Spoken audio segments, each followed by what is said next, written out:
Hey, we wanted to get you a heads up here just into our newsroom. Watauga schools we're learning on a 2-hour delay tomorrow, and they'll also be running limited A routes because of this freeze. They could be making schedule changes up until 7:30 in the morning tomorrow. Talking about that freeze warning, Brad. Yeah, that snow up in the mountains definitely going to cause slick roads tomorrow morning. You can see the freeze, not so much issue in the mountains as it is the snowfall which is falling. You see Beech Mountain right now, some light snow continuing to fall in Avery, Ashe, and Watauga counties. We're going to see additional snow overnight of likely 1 to 2 inches, and that's going to cause some slick spots in the higher elevations. You can see mid-30s right now, but as we go through the overnight hours, there's that snowfall. And again, 1, 2, 3 inches of snow is going to cause some slick spots on those mountain roads. Now, what's ahead is more cold weather. We're going to see overnight lows well below freezing here in the Charlotte area, so the growing season already underway. That's why we have freeze warnings. Rain and milder weather for St. Patrick's Day, but then next week, really late weekend, early next week, another round of freeze warnings. You got a big nor'easter, which is going to cause a significant winter storm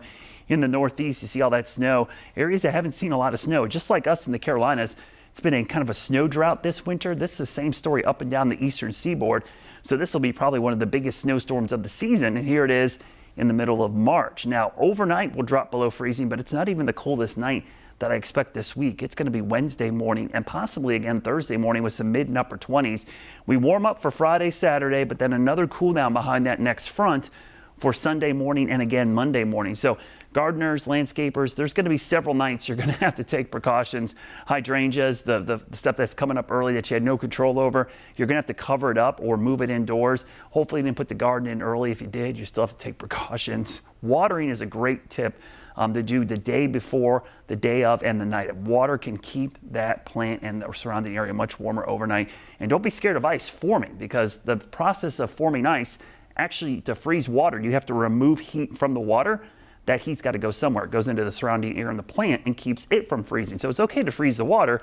The goal is not to freeze the plant or the surrounding air, and that's what you're going to do with spraying water. Northwest winds, you see that cold air filtering in. Tomorrow night, high pressure builds in. That high is going to sit right over us, giving us the perfect setup, unfortunately, for really cold conditions. We call this radiational cooling. We've got some wind tonight to mix things up, but tomorrow that cold air will settle near the ground as all the heat we have during the day, which isn't much, low 50s, all we're going to muster tomorrow.